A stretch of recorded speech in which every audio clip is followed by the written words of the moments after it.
నమస్తే. ఇప్పుడు మీరు చూడబోతున్న వీడియో ఖచ్చితంగా మీకు ఉపయోగపడుతుంది, నచ్చుతుంది కూడా. మరి మీకు నచ్చిన విషయం నాకు తెలియాలి అంటే ఈ వీడియోని మీరు లైక్ చేయాలి, షేర్ చేయాలి, అలాగే మన ఛానల్‌ని సబ్స్క్రైబ్ చేయాలి. మీ సపోర్ట్‌ని నాకు అందిస్తారు కదూ! ఓకే.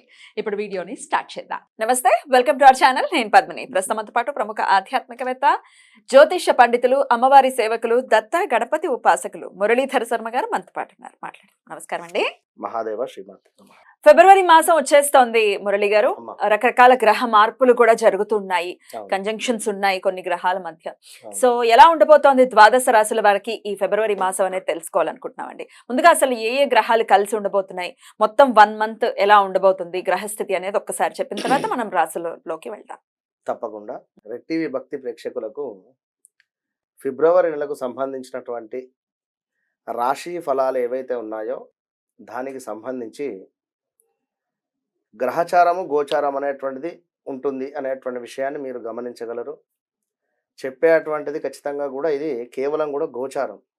గోచారానికి సంబంధించి మీకు దీని నుండి ఫలితాలు తక్కువగా కనబడినా కూడా మీ గ్రహచారము అంటే మీరు పుట్టినటువంటి సమయంలో ఏర్పడేటువంటి లగ్నం ఏదైతే ఉంటుందో దాన్ని ఆధారంగా చేసుకొని ఏర్పడినటువంటి లగ్నము, ఆ యొక్క 12 చక్రాసు, ఏ గ్రహం ఎక్కడ ఉంది అనేటువంటి దాన్ని బట్టి రిజల్ట్ మీకు ఉంటుంది. కానీ ఇది మనం చెప్పేటువంటిది ఫిబ్రవరి నెలలో ఏ ఏ గ్రహాలు మారడం వలన ఏ రాశుల వారికి ఏ విధమైనటువంటి ఫలితాలు ఉంటాయి అని. ఇందులో మనం చెప్పేటువంటి విషయం కొందరికి సంఘటనలు జరిగి ఉండవచ్చును, కొందరికి జరిగి ఉండకపోవచ్చు. మీరు ఖచ్చితంగా కూడా కనెక్ట్ కావాలి. ఎవరికైనా కూడా కనెక్ట్ అయితేనే ఫలానా డాక్టర్ వద్దకు వెళితేనే యొక్క జబ్బు అనేటువంటిది నయం అవుతుంది అనేటువంటిది ఎంతవరకు సత్యమో ఖచ్చితంగా కూడా ఫలానా వారు గురువు గారు చెప్పినటువంటి ప్రిడిక్షన్ కరెక్ట్గా అనిపించింది నాకు అనేటువంటిది కూడా మీకు అనిపించాలి. ఎందుకంటే చాలా కామెంట్స్లో కూడా చూడడం జరుగుతూ ఉన్నది. గురువు గారు మీరు చెప్పినటువంటి విధంగానే నాకు ఆ సంఘటన జరిగింది నిజంగానే అని ఒకరంటే, మరొకరు నాకు అసలు ఎలాంటి సంఘటనలు లేవు అని చెప్పి అంటున్నారు. సంతోషమే అక్కడ. ఇప్పుడు కొంతమంది అలా కమెంట్స్ పెట్టిన వాళ్ళ విషయం నాకు అర్థమైంది.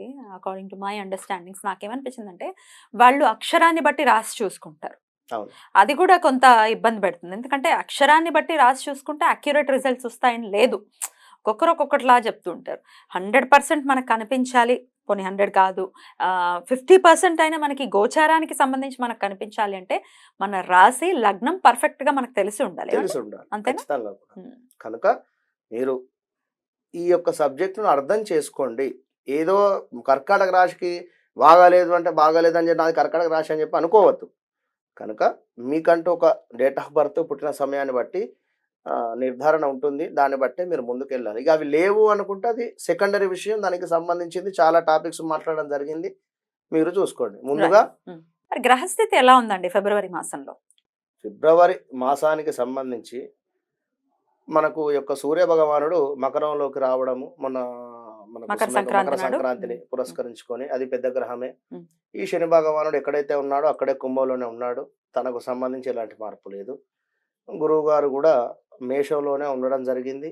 కనుక తనకు సంబంధించింది ఏది లేదు. చూసుకున్న రాహుకేతువులు అక్కడే ఉన్నారు. ఇక్కడ కన్యలో, అదేవిధంగా అక్కడ మీనంలో రాహువు. ఇక శుక్రుడు, కుజుడు, అదేవిధంగా బుధుడు, ఈ 3 గ్రహాలు మాత్రమే మారేటువంటి పరిస్థితి. ఈ 3 గ్రహాలు మారేటువంటి సందర్భంలో ఇక్కడ బుధాదిత్య యోగము ఏర్పడుతుంది. విన్నరా? ఫస్ట్ సూర్యుని వద్దకు బుధుడు వెళ్ళిపోతూ ఉన్నాడు. దానిని బుధాదిత్య యోగము. ఇది కొన్ని రోజులు కొన్ని రాశుల వారికి. అటు పిమ్మట కుజుడు వెళ్ళడం జరుగుతున్నది, అదే సూర్యుని వద్దకు. నెక్స్ట్ శుక్రుడు వెళ్ళడం జరుగుతున్నది. 4 గ్రహాలు ఒకే దగ్గర గ్రహ యుద్ధం కూడా ఏర్పడేటువంటి పరిస్థితి. కనుక ఈ గ్రహాలను బేస్ చేసుకొని ఎవరికి బాగుంది ఎవరికి బాగలేదు అనేటువంటి దాని గురించి మనం మాట్లాడుకుందాం. ఇక కన్యా రాశి వారికి ఎలా ఉండిపోతుంది మురళి గారు ఫిబ్రవరి మాసం? కన్యా రాశి వారికి సంబంధించి లగ్నాతు కేతు ఉండడం జరిగింది వీరికి. కనుక విదేశీ ప్రయాణాలకు సంబంధించి కానీ, లేదా ఆల్రెడీ విదేశీ ప్రయాణం చేసి హెల్త్ రిలేటెడ్ ప్రాబ్లమ్స్ ఎదుర్కొనేటువంటి వారు కానీ,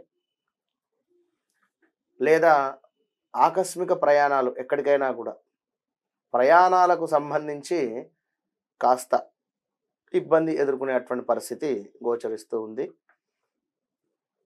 ఎందుకంటే గురువు గారి యొక్క సైడ్ లుక్ అనేటువంటిది వీరికి 12వ స్థానం మీద పడడం జరుగుతున్నది.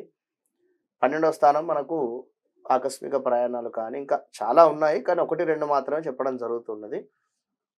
హాస్పిటలైజ్డ్ డబ్బు ఖర్చు అది వీరికి వారికి అని కాదు, ఎవరికైనా కూడా.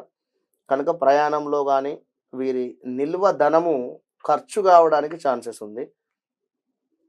ఇక హౌస్ రిలేటెడ్ చేంజెస్ కానీ, హౌస్లో ఏమైనా మార్పులు చేర్పులు చేసుకోవాలని అనుకునేటువంటి వారు కానీ, లేదా ఇల్లే తీసుకోవాలి అని అనుకునేటువంటి వారు కానీ కాస్త ఆగింది ఉత్తమం. కరెక్ట్గా లేవు గ్రహాలు, కొంచెము దాన్ని స్టాప్ చేసుకోండి. విదేశీ ప్రయాణం కానీ, ఇందాక మనం చెప్పుకున్నటువంటిది ప్రాథమిక విద్య అనేటువంటి విషయంలో చాలా బాగుంది. ప్రాథమిక విద్యకు సంబంధించి ఎందుకు బాగుంది అంటే, మనకు 5వ స్థానము లక్ష్మీ స్థానం. 5వ స్థానంలో సూర్యుడు, కుజుడు, అదేవిధంగా ఈ యొక్క బుధుడు, శుక్రుడు కూడా రావడం జరుగుతుంది. కనుక ఇన్ని గ్రహాలు ఉండడం వలన అక్కడ తప్పకుండా కూడా ఒక గ్రహం కాకుండా మరొక గ్రహము పోటీ పడి మంచి రిజల్ట్ ఇచ్చేయడానికి ఛాన్సెస్ ఎక్కువగా కూడా ఉన్నాయి అని చెప్పడం జరుగుతుంది. అదే ఈ రకంగా ఈ యొక్క గ్రహ యుద్ధం 4 గ్రహాలు కూడా 3 గ్రహాలు కూడా కలిసి ఉంటే మాత్రమే, ఎవరి జాతకంలో అయినా కూడా జాతకంలో ఉంటే అది ఉండేటువంటి ఎన్ని డిగ్రీస్లో ఉంది, ఎవరైతే తక్కువ డిగ్రీస్లో ఉన్నారో వారు మాత్రమే రిజల్ట్ ఇస్తారు అని చెప్పడం జరుగుతుంటుంది. కానీ ఇక్కడ గోచారంలో తప్పకుండా కూడా రిజల్ట్ బాగానే ఉంటుంది. వీరికి పోటీ పరీక్షలకు సంబంధించి కానీ, ఏమైనా మెడికల్ రిలేటెడ్ కానీ, మెడికల్కు సంబంధించినటువంటి వారికి చాలా అంటే చాలా బాగుంది. దక్షిణ పెట్టేసి ప్రతి గురువారం కూడా ఈ ఫిబ్రవరిలో ఉండేటువంటి 3 కానీ 4 గురువారాలు కూడా తప్పకుండా కూడా దానం చేసుకుంటూ వెళ్ళాలి. తప్పకుండా కూడా గురువు అనుగ్రహము కుజునికి సంబంధించింది. కుజునికి సంబంధించింది కందులు, ఏది మనకు మంగళవారాలు, ఇంకా ఎస్పెషల్లీ శంకరునికి సంబంధించినటువంటి దర్శనాలు, ఈశ్వర దర్శనాలు, అది ఆలయాలు, అంతే. చాలా చక్కగా వివరించారండి. ఇక నెక్స్ట్ ఎపిసోడ్ లో మరి తులారాశి గురించి మాట్లాడుకుందాం. థ్యాంక్ యూ సో మచ్ అండి. నమస్తే. మహాదేవ్.